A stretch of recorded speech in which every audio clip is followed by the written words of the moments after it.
Hola chicos, muy buenos días. ¿Qué tal? ¿Cómo han estado? Espero que estén muy bien en sus hogares, junto a su familia, junto a todos sus seres queridos. Pues ese día vamos entonces a dar una breve explicación acerca de la historia política reciente en El Salvador. Lo que voy a hacer a continuación va a ser una explicación desde los primeros temas que hemos visto, para que ustedes vayan viendo la relación que tiene un contenido con el siguiente, ¿verdad? Entonces, como les mencionaba cuando iniciamos esto, la historia pues va enlazada, ¿verdad? Un suceso con el siguiente. A veces los sucesos son consecuencia y son causa también, ¿verdad? Entonces, vamos a comenzar la década de 1900. Esta década es la más reciente que tenemos nosotros en la historia y vamos a ver esta, esta época, ¿verdad? Porque es la que tiene que ver con la actualidad, o sea, las cosas que, los problemas de la guerra civil, ¿verdad? Que son los que tenemos ahora en la actualidad, son consecuencia de esa guerra, ¿verdad? Entonces vamos a ver un poco desde el inicio de esta época. Fíjense que, como les decía, vamos a iniciar desde 1900 y la primera parte de la que vamos a hablar esta mañana es hasta 1931, pero vamos a hacer un recordatorio muy importante. Si ustedes recuerdan, el añil era el producto de exportación y el producto que más se cultivaba en El Salvador en un inicio. Allá por 1880, 83, 86, pues era uno de los productos con mayores exportaciones a nivel mundial. Lamentablemente, el añil se fue agotando, ¿verdad? Entonces, por diferentes causas, ¿verdad? Entonces, una de esas, ¿verdad? Fue la compra de añil en Europa. En Europa ya también se cultivaba y entonces era mucho más barato cultivarlo allá y comprarlo de aquella parte del mundo que mandarlo desde acá, que era mucho más caro. También acordémonos que el uso de colorantes artificiales fue otra de las causas que hizo que el añil fuera desapareciendo. Por lo tanto, como los agricultores, los dueños de las tierras, fueron viendo que ya no era rentable, entonces, y en otros países de América, como Sudamérica, el café pues había ganado poder dentro del mercado económico. Entonces, los agricultores, algunos extranjeros que vinieron también al país, pues vieron a bien poder cultivar café en las tierras salvadoreñas. Esto allá por 1880. Dice que el café reemplaza al añil, como ya vimos, ¿verdad? Se convirtió en ese producto de exportación de más venta a nivel mundial. Pero esto trajo consigo también cambios en las clases dominantes, ¿verdad? Entonces ya la clase social fue cambiando en esa época. Entonces, y más que todo, habían venido familias migrantes de otros países de Europa que consiguieron tierras acá, compraron tierras, traían dinero para poder invertir en el cultivo del café. Acordémonos que también que eso del cultivo del café no fue en poco tiempo, sino que duró muchos años para que también las tierras se prepararan también para el cultivo del café. Entonces, como les decía, la clase social de la época cambió. La clase dominante se convirtió en una oligarquía cafetalera. Quiere decir de que las familias más importantes de El Salvador, las más adineradas, eran las que tenían tierras para el cultivo del café, producían café y exportaban café también. Se dice que esta oligarquía dominó la sociedad, ¿verdad? Entonces era la que dominaba hasta económica, política y socialmente. También usaron, como les decía, el poder político, ¿verdad? Entonces el dinero era utilizado para decirle a los políticos qué hacer, cómo hacerlo y que todas las leyes estuvieran siempre a favor de ellos. Y sobre todo, bueno, si hay una oligarquía cafetalera, una clase dominante, siempre hay alguien a quien dominan, ¿verdad? Que tienen que ser los más desposeídos, las personas más pobres. Entonces los campesinos y los indígenas de esa época, pues eran las personas que se explotaban para el trabajo en las tierras. La asignación de tierras, ¿verdad? Como les decía también, estas personas traían dinero para poder comprar estas tierras, algunas se les cedieron, ¿verdad? Entonces, como decimos, por cuello, ¿verdad? Entonces, eran personas, era familia o amigos de personas en el gobierno y les asignaron tierras para el cultivo del café. Entonces, dentro de esta época vamos a encontrar, ¿verdad?, que hay una oligarquía influyente. También en esta época se da la elaboración de una constitución política que hasta la fecha no estaba muy definida. Entonces, en ese momento se elabora una constitución política, ¿verdad?, que más que todo beneficia a esta clase social dominante, a la oligarquía cafetalera.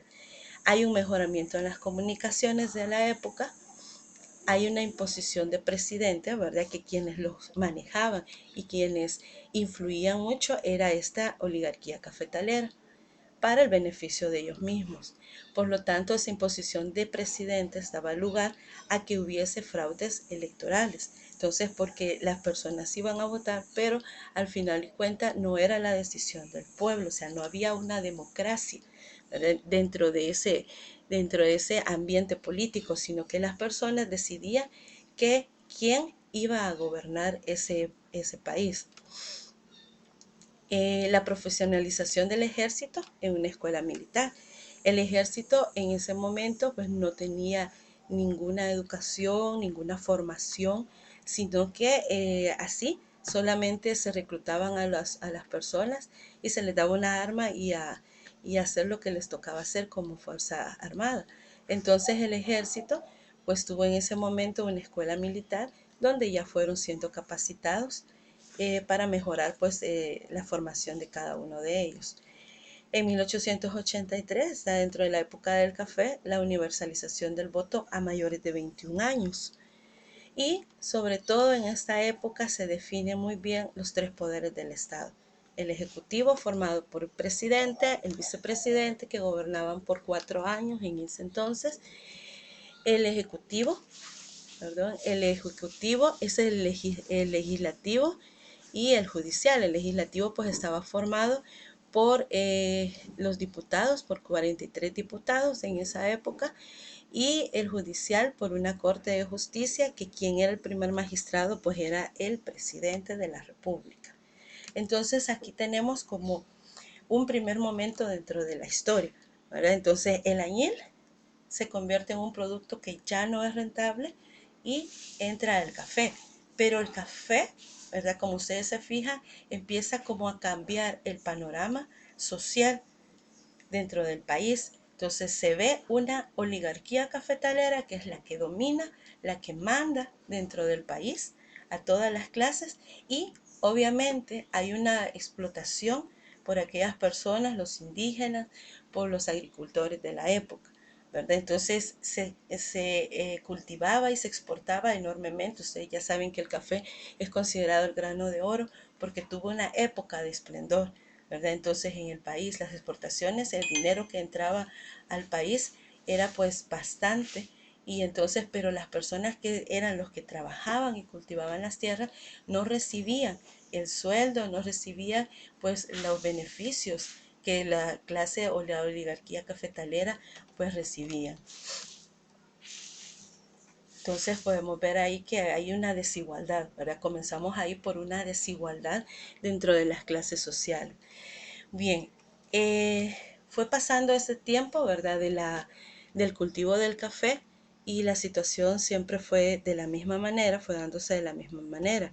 Cuando llegamos a 1930, vemos que en el poder se encuentra el doctor Arturo Araujo, ¿verdad? Entonces, en ese momento se da un golpe de Estado y el golpe de Estado en 1931 está a cargo de unos de los militares de esa época. Y dentro de ellos se encuentra, que nosotros conocemos ya, a Maximiliano Hernández Martínez. Maximiliano Hernández Martínez en esa época era el vicepresidente de la República, pero él junto a otros militares pues organizaron este golpe de Estado. Entonces quitaron a Arturo Araujo y él pues asumió el poder. Maximiliano Hernández Martínez pues no era una persona muy conocida, pero una persona muy inteligente, ¿verdad? Tenía una gran capacidad y una gran habilidad para convencer a las personas. Entonces lo dejaron y lo pusieron a él en el poder. Pero mientras tanto, eh, también en el otro lado de la moneda, digámoslo así, había un avance del comunismo y sus ideas en algunos grupos. Ya en Europa ya se estaba gestando en esa época bastante lo que era el comunismo, las ideas comunistas. Entonces ya a América también esas ideas ya habían entrado en varios países de Latinoamérica y El Salvador no era la excepción, ¿verdad? Entonces las ideas comunistas, había un partido comunista de hecho acá en el país, entonces que había ido a elecciones. Entonces, la constitución no les prohibía en ese entonces, no se les prohibía que ellos pues formaran un partido político y que pues ellos promulgaran sus ideas. Pero para ese momento, ¿verdad? El comunismo había agarrado bastante fuerza en algunos pueblos. Entonces ya a las personas se les estaba hablando y entonces el comunismo prácticamente venía a decir de que la forma de gobierno que tenía El Salvador no era la apropiada, que las injusticias sociales se debían a la mala administración que tenía el gobierno de El Salvador. Entonces eso empezó a provocar un malestar, ¿verdad? Dentro del gobierno. Entonces lo que provocó fue esto, una inquietud popular. Entonces, porque las personas empezaron como, las clases pobres, los pueblos empezaron como a decir, bueno, tienes razón, ¿verdad? Esto no puede ser así. Entonces empezaron a protestar, empezaron a reclamar y eso pues realmente a Maximiliano Hernández no le pareció. Pero entonces, allá en 1932, un año después de que él tomara el poder, el 22 de enero exactamente, como ustedes recordarán, porque eso ustedes lo investigaron, se da un levantamiento campesino, el levantamiento campesino de 1932, ¿lo recuerdan?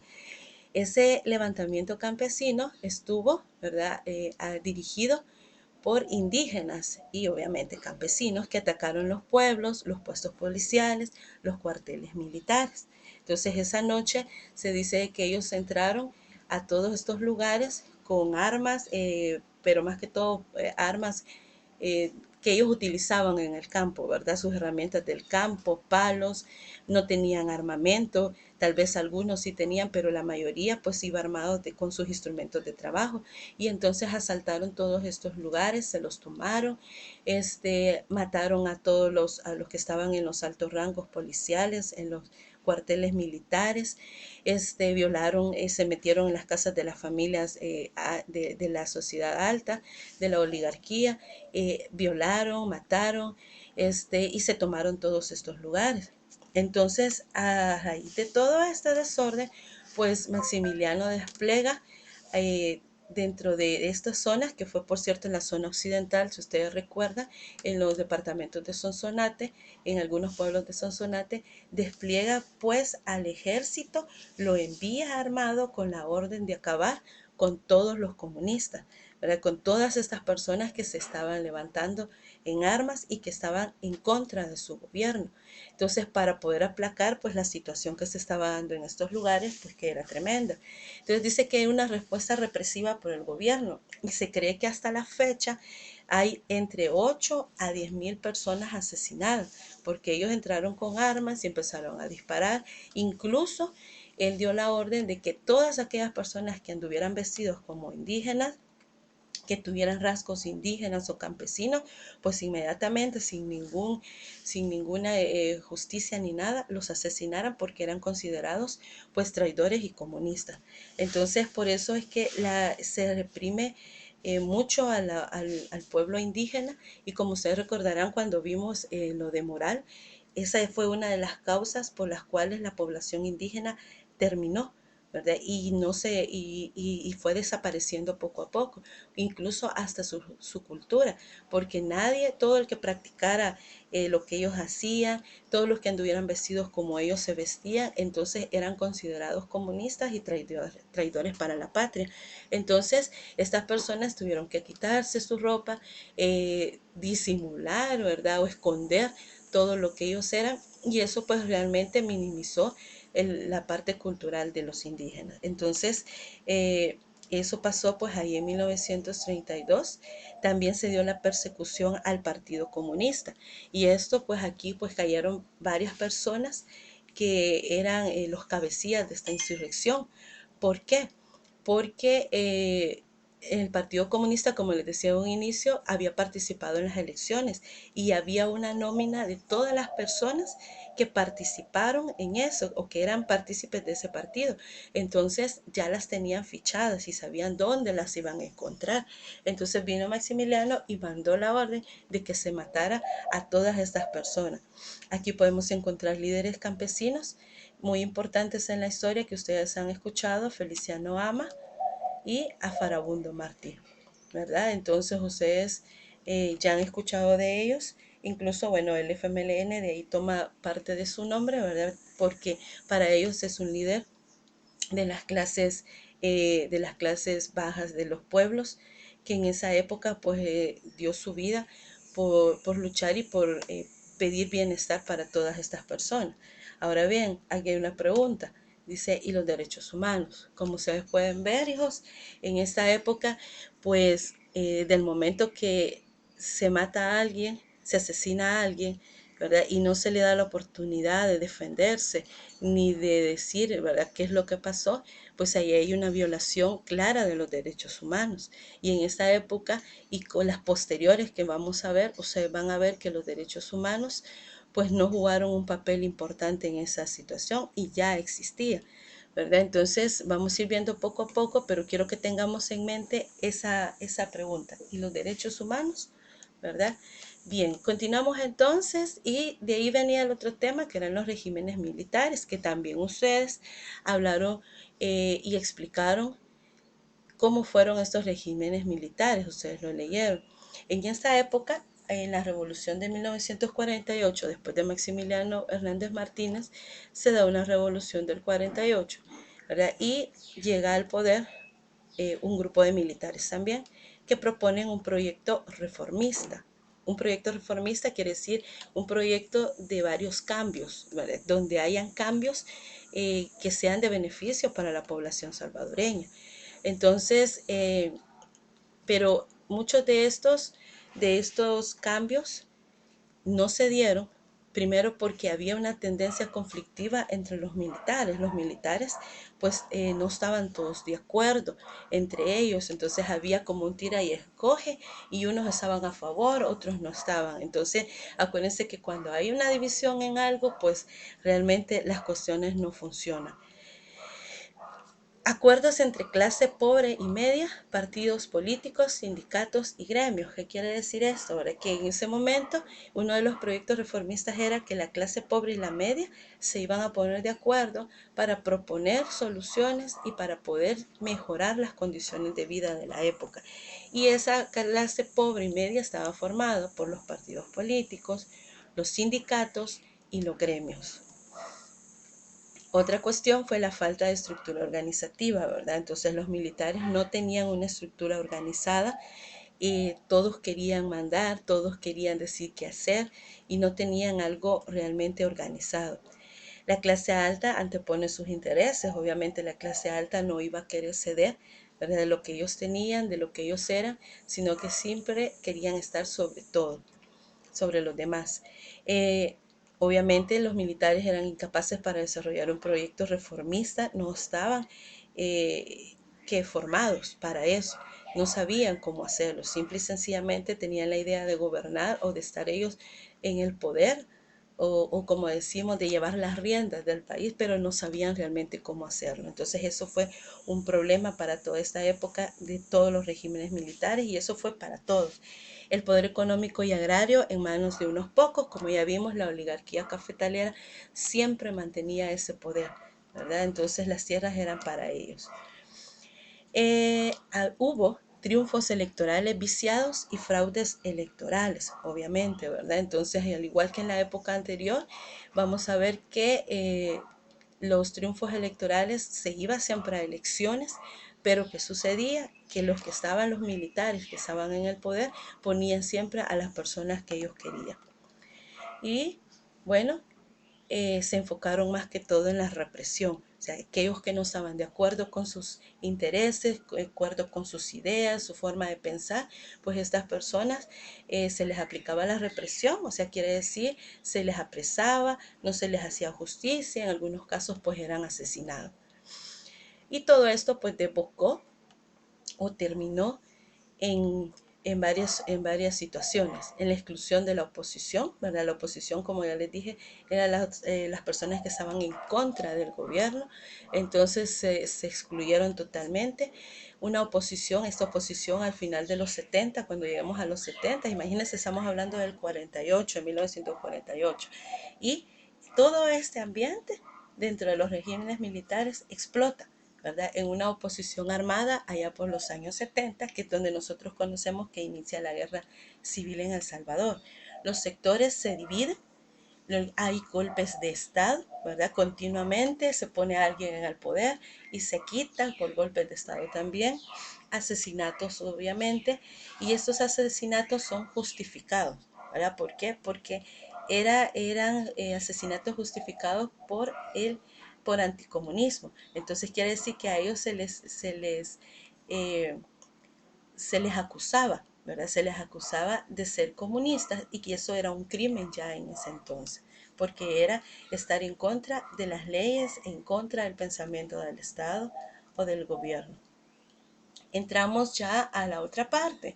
Allá por los años 70, como esta situación se fue dando así de presidente en presidente, y ustedes eso lo vieron todos los presidentes que se dieron en esta época desde el 48 hasta el 70, entonces el problema social, el ambiente social de la época siempre fue siendo el mismo.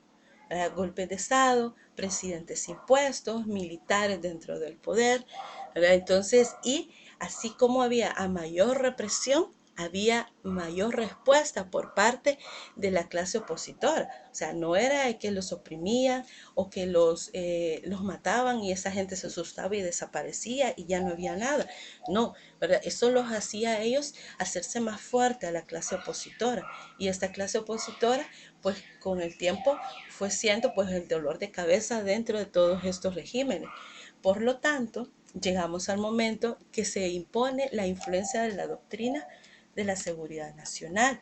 Que era la doctrina de la seguridad nacional?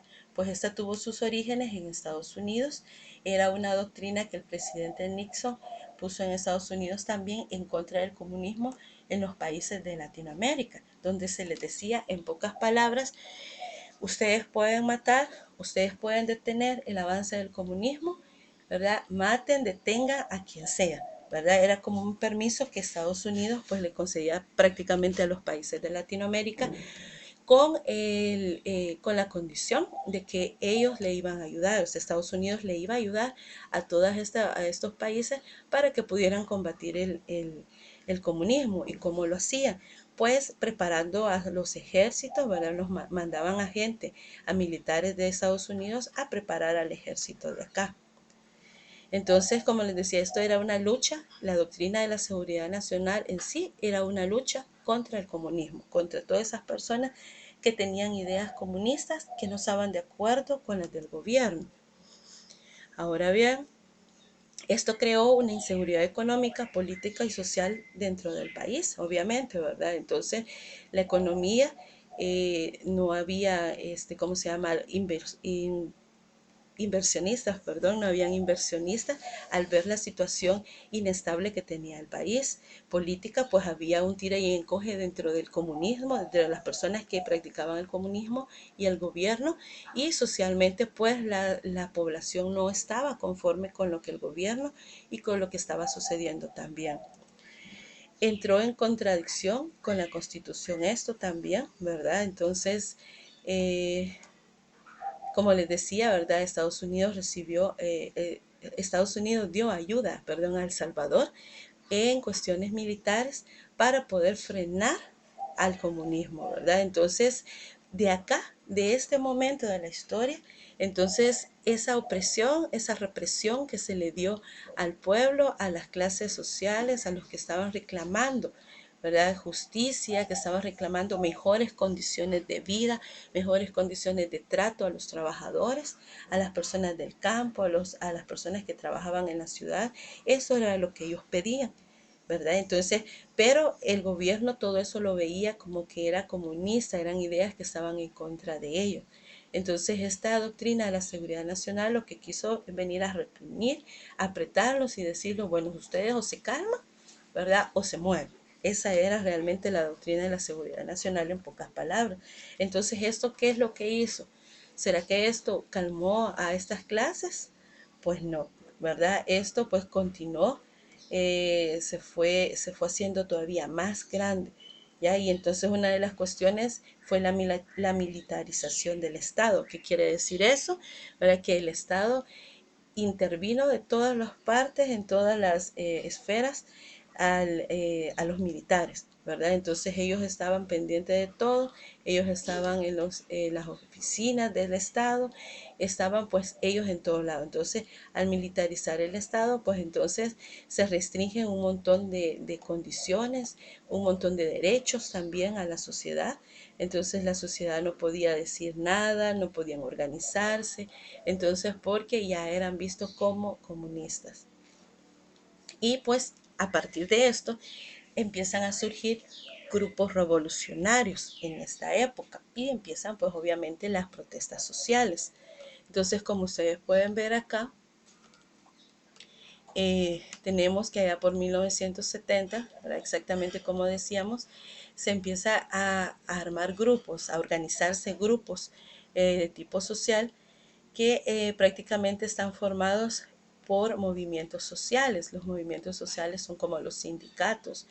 Y estas personas, pues, al ver de que esta situación no mejoraba, lo que hicieron, pues, realmente fue armarse, pues, ¿verdad? Y entonces, allá por 1970, uno de los sucesos fue uno de los más sonados, fue el asesinato, el secuestro y asesinato del empresario Ernesto Regalado Dueñas.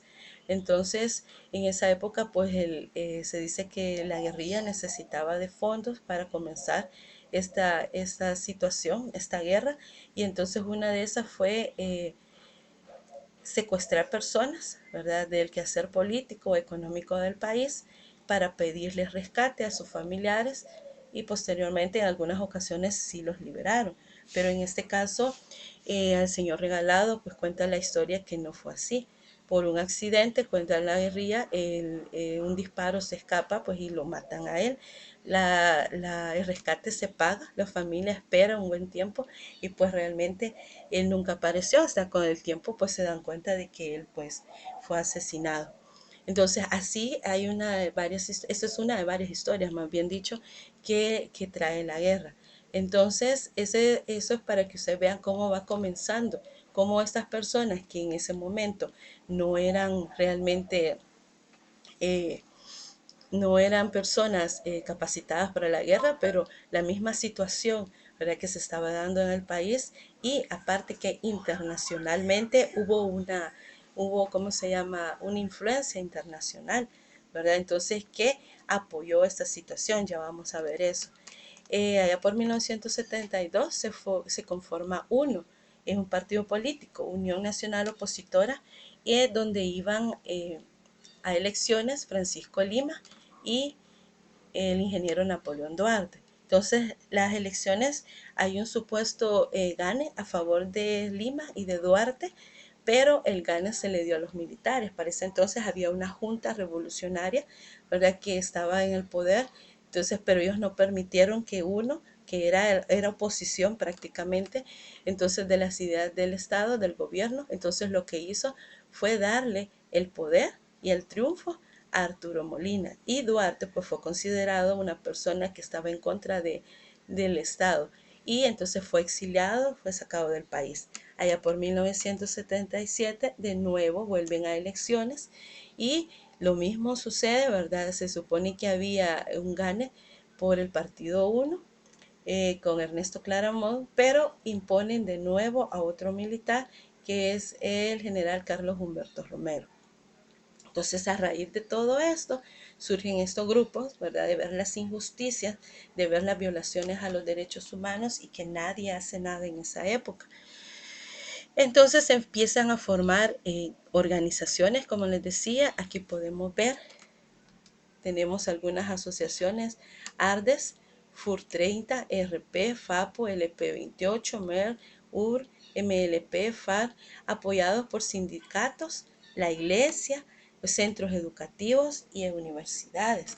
Entonces, en esa época se empezaron a organizar de la Universidad Nacional, como ustedes saben, hay muchos estudiantes que se organizaron y se unieron a estos grupos armados, también de algunos institutos nacionales, ¿verdad? Bachilleres, así como ustedes se organizaron, se fueron también a la guerra, ¿verdad? Al ver de que la sociedad salvadoreña pues no mejoraba, que en lugar de mejorar la represión iba aumentando y pues no había nadie que parara esta situación.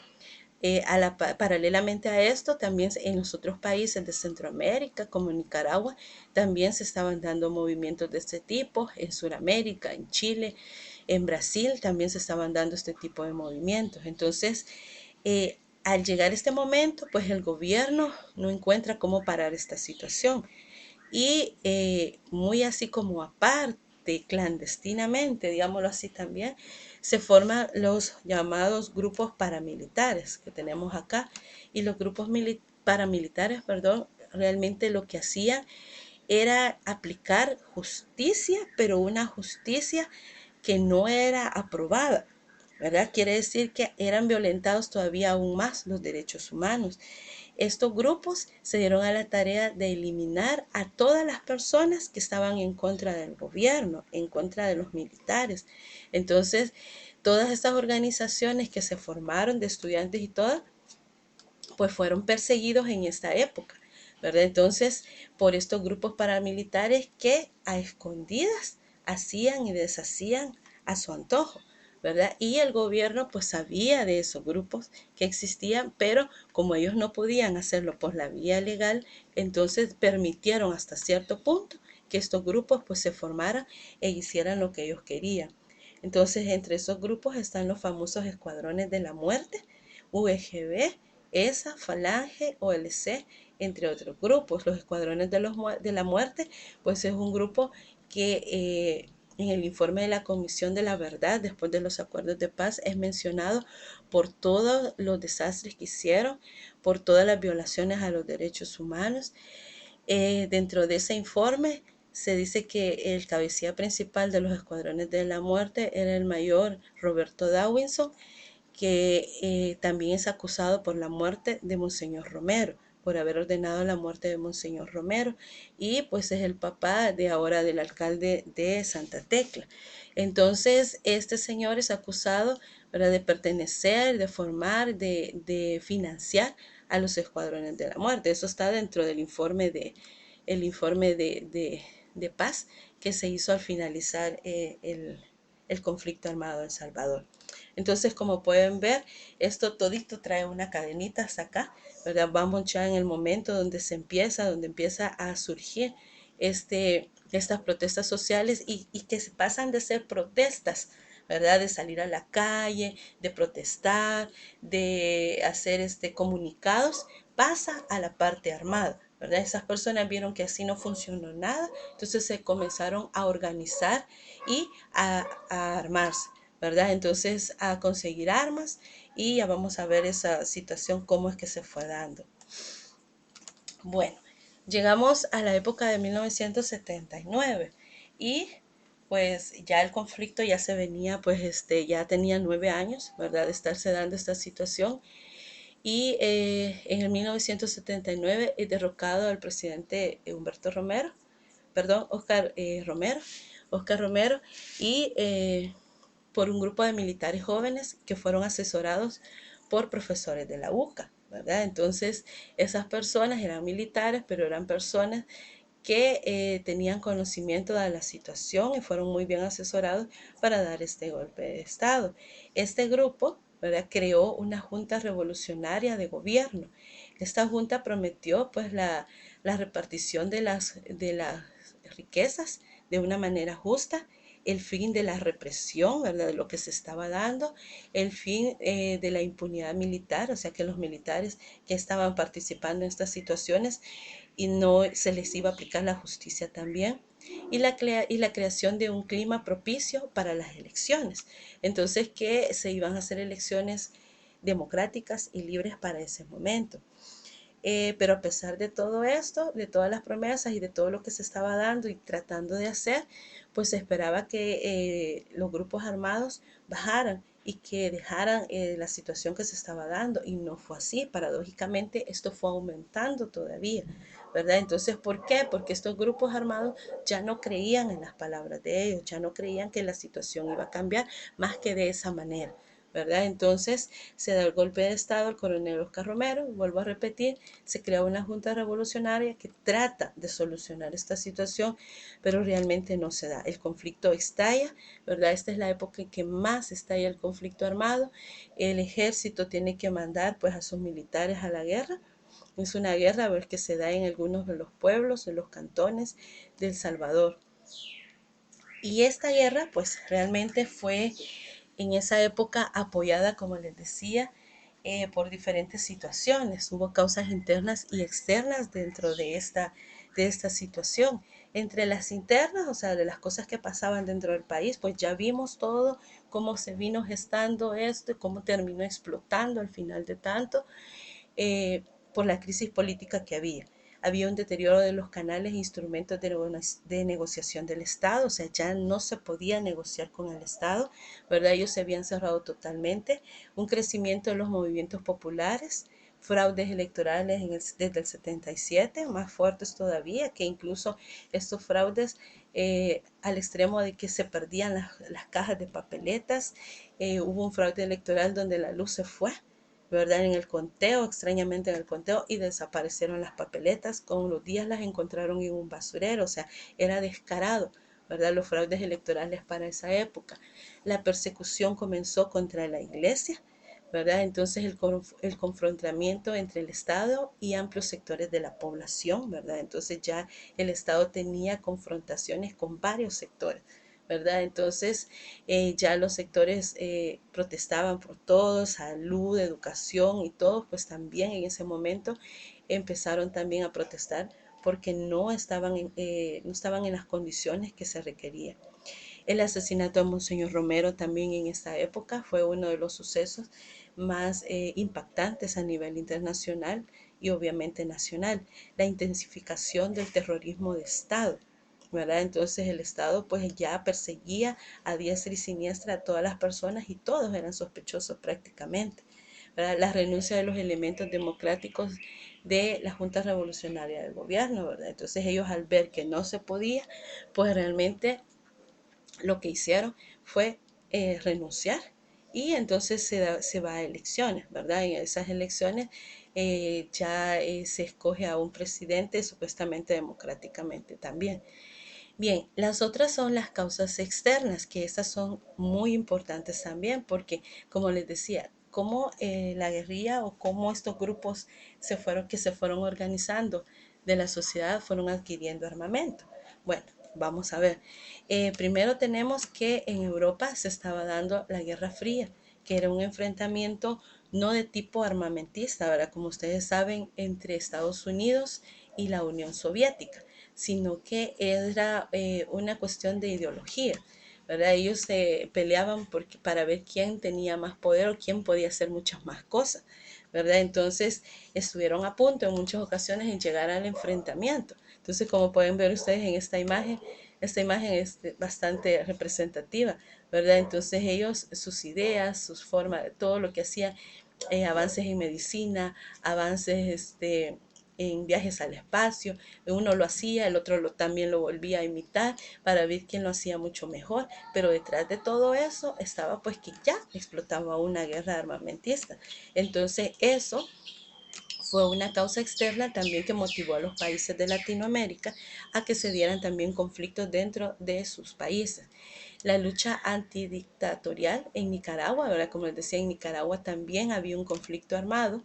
El apoyo de Estados Unidos al ejército salvadoreño, acá está, ¿verdad? Estados Unidos empezó a financiar y a preparar a los militares salvadoreños para que pudieran detener el avance de la guerrilla, ¿verdad? Entonces, para eso mismo también el FMLN, ya en esa época constituida como la guerrilla, también tuvo el apoyo de Rusia y de Cuba, ¿verdad? Entonces, por eso ellos tenían armas, porque las armas, la preparación, todo lo que ellos hacían, pues era gracias a la ayuda de Rusia y de Cuba en ese momento, ¿verdad? Entonces, esas fueron las causas que hicieron que esta situación, este conflicto armado en El Salvador, pues se diera por 12 años, ¿verdad? Ellos fueron ayudados, financiados durante 12 años por estos dos países, tres países.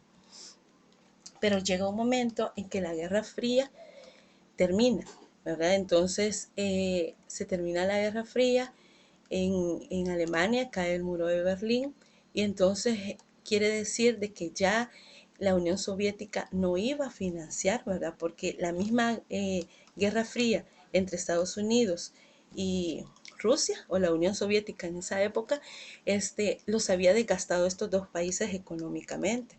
Por lo tanto, ellos ya no podían seguir apoyando a los países latinoamericanos, porque no solo a El Salvador le ayudaban, ¿verdad? Sino que también, o solo, sí, solo El Salvador, tanto el gobierno como en la guerrilla, sino que también a otros países de Latinoamérica en sus luchas populares. Entonces, el gobierno y el FMLN pues vieron a bien que tenían que firmar la paz, ¿verdad? Tenía que terminar esta guerra, porque ellos ya tampoco, ya el gobierno estaba económicamente muy desgastado también. Entonces, se reúnen en varias ocasiones para poder ver de qué manera se soluciona o se llega a un acuerdo de paz. Y entonces dentro de esos acuerdos, pues primero el objetivo era crear y consolidar la democracia. Ahora recordémonos que la democracia es el poder en el pueblo, es la participación del pueblo en las decisiones del gobierno. No es que un grupo de personas son las que dominan, sino que somos todos nosotros de una o de otra manera al participar dentro de la sociedad que creamos democracia. Entonces, si ustedes se fijan, desde que inicia eso, vengamos desde la época del café hasta acá, pues no se fue consolidando, no se fue creando una democracia. Al contrario, esta se destruyó totalmente desde el momento de que los militares entran al poder y que son ellos los que toman las decisiones y que son ellos los que hacen todo. Entonces desde ahí la democracia muere totalmente en nuestro país. Entonces el objetivo primordial de esos acuerdos de paz era eso, crear y consolidar la democracia, ¿verdad? Entonces eso fue firmado el 16 de enero de 1992 y se firman 9 capítulos, ¿verdad? Que tenemos acá. Primero, tenía que desaparecer lo que era la Policía Nacional de esa época, la Policía Militar de esa época también, y que la Fuerza Armada iba a ser reestructurada, ¿verdad? Se le iba a dar otro enfoque al objetivo que ellos tenían. Entonces la Fuerza Armada siempre se dejó. Luego la creación de una Policía Nacional Civil, o PNC como nosotros le conocemos, eh, que fue pensada, ¿verdad? De diferente manera. Primero, se le dijo que no tenían que ser personas ni que hayan pertenecido a la Fuerza Armada, ni que hubiese pertenecido al FMLN, ¿verdad? Entonces, ninguna de esas personas podían participar dentro de la formación de la PNC, ¿verdad? Sino que tenían que ser personas de la sociedad civil que hubieran estado fuera del margen de todo este conflicto, porque no quería pues tener una institución viciada o una institución corrupta de nuevo con las mismas personas. Entonces tenían que ser personas diferentes.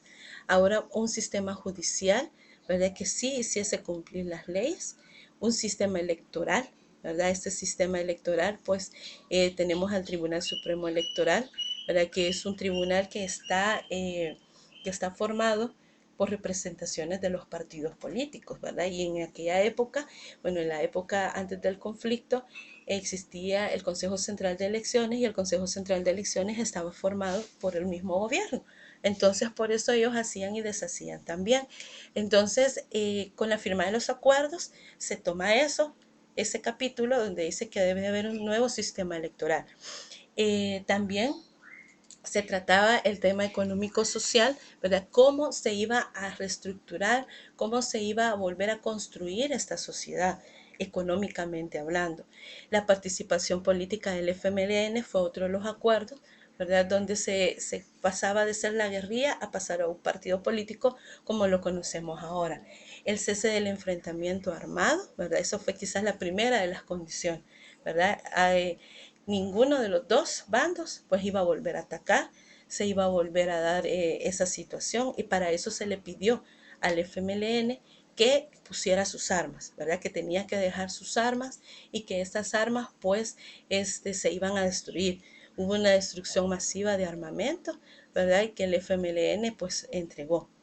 Eh, y sobre todo la verificación de la ONU, ¿verdad? Entonces, en este proceso, pues no fue solamente que El Salvador, el gobierno y el FMLN, pues se sentaran y ya, sino que tenía que haber un mediador, y ese mediador, pues fue la ONU, ¿verdad? Mandaban a un delegado y esa persona estuvo durante todo este proceso.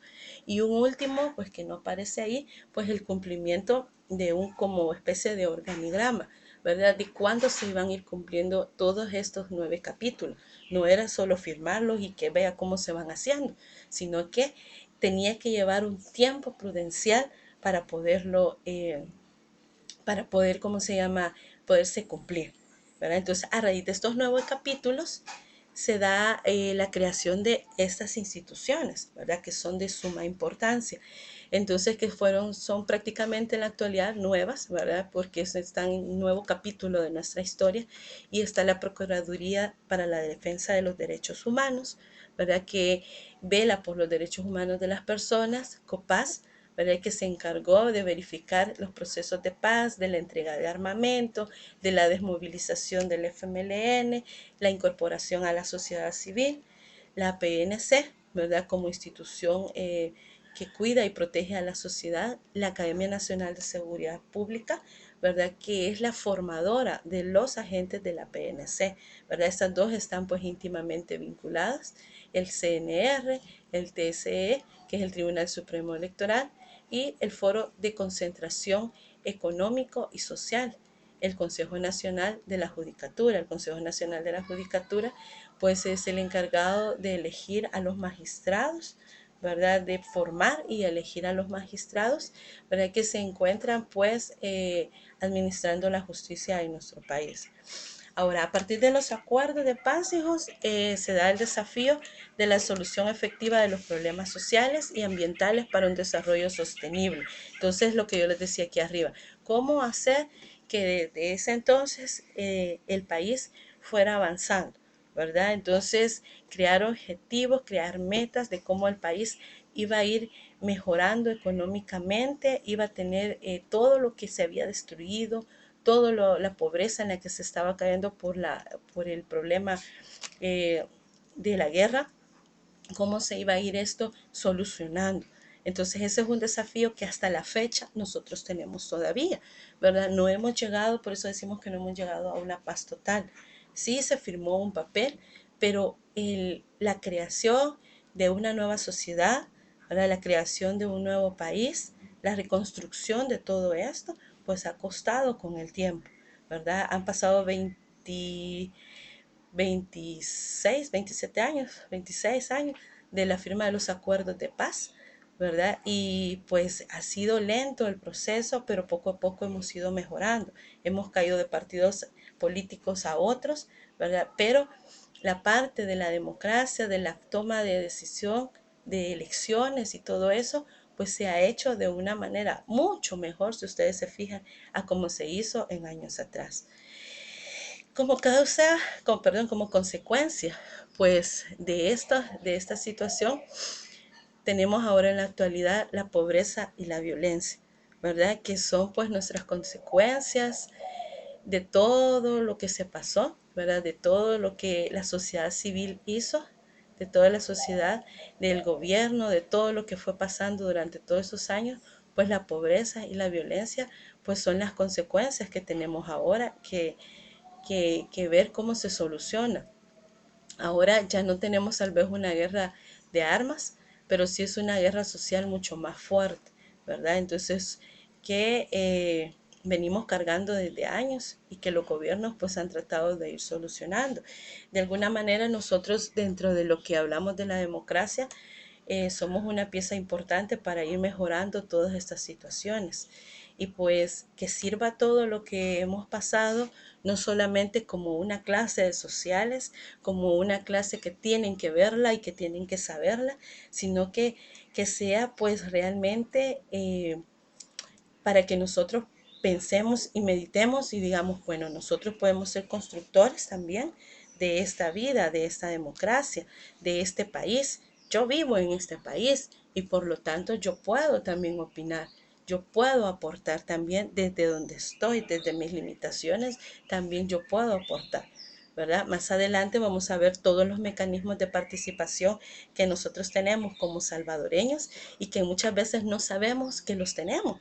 Y entonces al gobierno a veces le sale mucho mejor no decirlo, ¿verdad? Pero en sociales nosotros queremos que ustedes los conozcan, que veamos cómo podemos participar dentro de esta sociedad y convertirnos en agentes de cambio, ¿verdad? Entonces para que esta sociedad pues vaya mejorando y pues nosotros realmente no nos quejemos después, ¿verdad? Y no digamos, ah, es culpa del gobierno, ¿verdad? Ellos tienen la culpa.